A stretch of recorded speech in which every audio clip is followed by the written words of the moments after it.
Tell you what, another week here. Got a little warm this weekend. We saw almost 90s. We had some unexpected rain come through. I was actually at the Minnesota State Fair on Thursday. Opening day. It was a blast. A lot of people. We did see some unexpected rain kind of shift through for a few hours, maybe an inch of rain. Otherwise, the week was pretty darn nice. We kicked things off on Monday with the Denny's, the August Denny's. There was 2 bags over 24 pounds. Super fun to watch some big fish brought to the scales. In fact, there was one bass at 6.41 pounds, a 6.5 pounder, was brought to the scales in the Denny's last Monday. Big fish. That is a big fish on Lake Minnetonka. That's a big fish anywhere in Minnesota, but especially Lake Minnetonka when it's been fishing pretty tough. Getting fish over 5 pounds out there is difficult. In fact, there was only one other fish over 5 pounds caught that entire day by 36 teams. So you had a 509, I believe, and a 6.41 to take the cake. And like I said, top 2 teams, the Cunninghams, congratulations, they got 24.5 pounds, something around there. 6 fish, so that is over a 4-pound average. And on Tonka, congratulations, boys. That is very tough to do. So that's how the Denny's shaped up. Jack and I played around a bit all day as the teams were fishing. We caught fish flipping, we caught fish on Ned rigs, we caught some fish under docks. Very, very typical summer patterns right now. I do feel like the flipping bite is on. I do feel like the offshore bite is on. I've had a lot of great conversations with some people in the last several days. We saw a similar pattern this weekend. We did pick up some walleyes again on Ned rigs. They were in the weeds. They weren't off the weeds. We're not even seeing these fish on forward-facing sonar. They're in the weeds. And we're catching them on heavy Ned rigs. We've talked about 5th ounce, 6 ounce Ned rigs. We've talked about that kind of stuff. I'm using the Ned ringer from Mr. Twister. We've caught a pile of fish on this. Largemouth, walleyes, pike if they don't break us off. I have yet to really hammer down on the smallmouth this year. And obviously with September rolling around the corner, my time's ticking. But I'm hoping to get out and chase some brown bass here. In fact, hopefully in the next couple weeks. So a lot of my fishing has been focused on largemouth bass and whatever else really bites. We've chased some walleyes. We've caught a few. I have not really hammered on the walleyes in the Twin Cities. It's been mostly a largemouth bass bite. Going to touch on crappies and panfish a little bit because I've been getting a lot of questions on that. I actually had a lot of conversations this week at the State Fair with people asking about panfish this time of year. So I'll touch on that for a few minutes as well.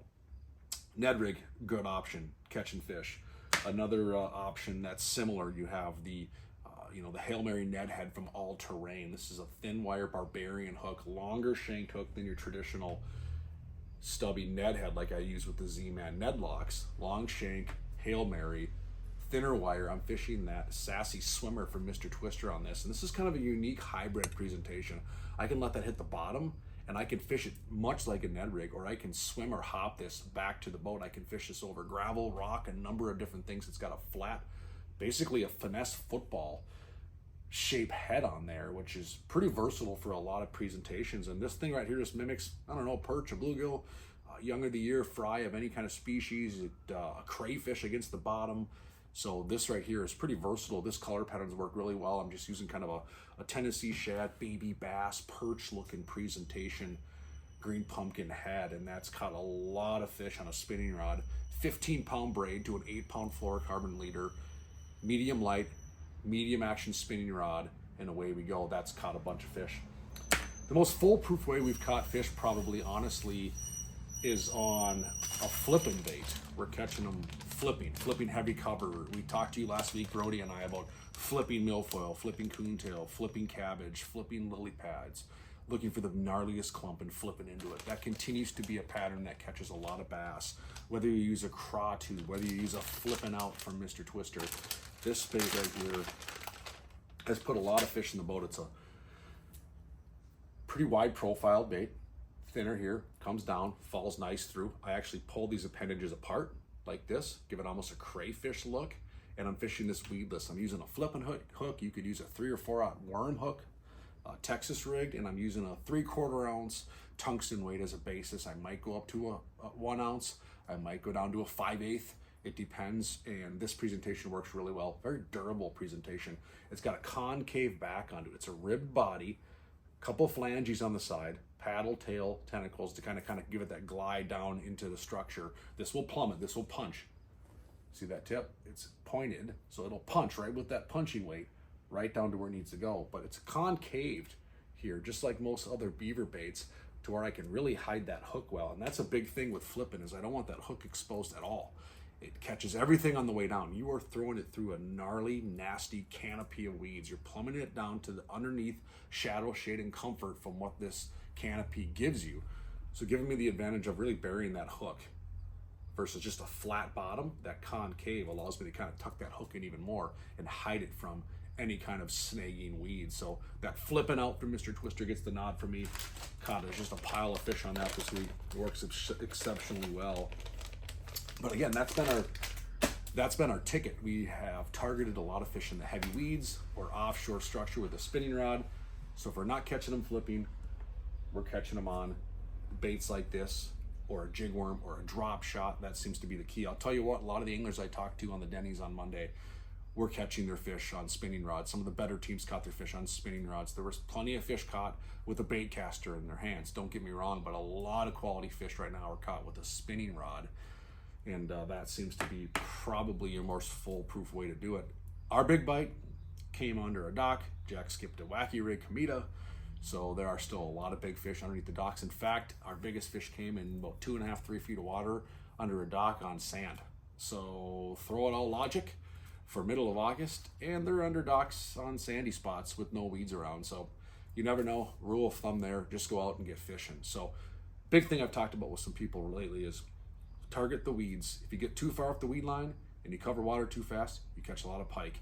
You want to get up in the weeds. You get on the inside weed line, similar situation. There's a lot of bait. I've seen a lot of pike up in that 2 to 7 foot range as well. It's kind of weird.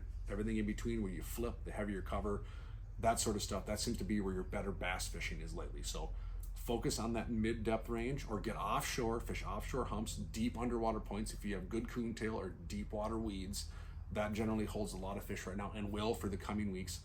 We have a lot of nice weather coming up ahead of us still. We still got plenty of summer to go. It is still middle of August, third week of August. I guess we still have another full week of August ahead. And then we're into September. It's Labor Day. Kids go back to school. Things continue to stay interesting. I don't want to say get interesting, because we've had some interesting times this summer. So that's what we're up against. Panfish. They are either schooling out deeper. You can see them. You can see them clumped up, or we're finding them in the weeds. It is a funny year. A lot of these crappies have not left that 6 to 10 foot weed zone in the weeds. And I only see them, honestly, I'll be blunt, forward facing sonar, whipping around. Oftentimes this, when 3-4 years ago or later, I would go off the weed line. I would look for fish. I would move around, try to find pods. I'd fan cast. I'd do a number of different things. Sometimes luck was heavily involved. Now I am seeing substantial clumps of fish, schools of fish in 6 to 10 feet amongst the weeds, on top of the weeds, maybe in 12, 13 feet of water even. Weeds come up 7, 8, 9 feet, and just schools right on top of those weeds. In other times I wouldn't have seen them. So if forward-facing sonar is anything to you, outside of a fish catching tool or whatever we hear everyone talk about, right? It's changing the game, good, bad, the ugly. For me, it's helping me learn. It is teaching me things I never understood existed, like these crappies never leaving the weeds. Good crappies probably are never leaving the weeds, and we just don't think to fish them because we never target those specific areas or zones. We target the stuff we can see, meaning we see the fish outside weed lines, prime time. These crappies, these bluegills, even these quality sized perch we've caught on some of these lakes around town are in the weeds all summer long. And it makes sense. They have no reason to leave. And now with some of the technology, I can physically see these fish meandering, and they're easy to spot because they're not 1, 2, or 3. There's 40. It's a pod of them. It's a school of them. And I always have a rocket bobber and 1/32 ounce drop TG with a VIE shiner or some kind of sassy stingum from Mr. Twister 3-4 feet down, and I can just sling at them real quick and determine if that's what they are. And from what I've seen the last couple of weeks, 9 times out of 10, that's what they are. They're crappies, maybe mixed with some bluegills, but generally speaking, they're crappies. This pattern is held true. I'm going to continue to look at this pattern to see if it's consistent. It has been for a couple of weeks. Maybe it's something we're going to figure out as an angling population, that some of these crappies just never, ever, ever leave the weeds. And maybe you're watching this going, duh, I've known that for years. Well, good for you. I didn't. I probably caught them by accident fishing in the weeds, and all my crappie fishing in the summertime has been offshore structure, deep weed humps, outside weed lines, that sort of stuff. So this is a pattern I'm going to keep playing with. I'll report back with more information. So otherwise, big thing right now, mid to upper 70-degree water temp, that's surface temp. Things are kind of holding strong. We had some warm weather come through this weekend. You could feel it. It makes sense. Summer patterns are going to continue this next week. I envision that when we talk a week from now, we're going to be talking about a lot of the same things we just talked about. And next weekend, it's Labor Day weekend. Enjoy it. Please be safe, be respectful on the water. Get a family member out fishing, a kid, a grandson, nephew, niece, your own kids, grandma, grandpa, aunt, uncle, whatever. We're heading over to Wisconsin to fish at the cabin, hang out with the family. My mom and dad are coming with us. I'm super pumped up.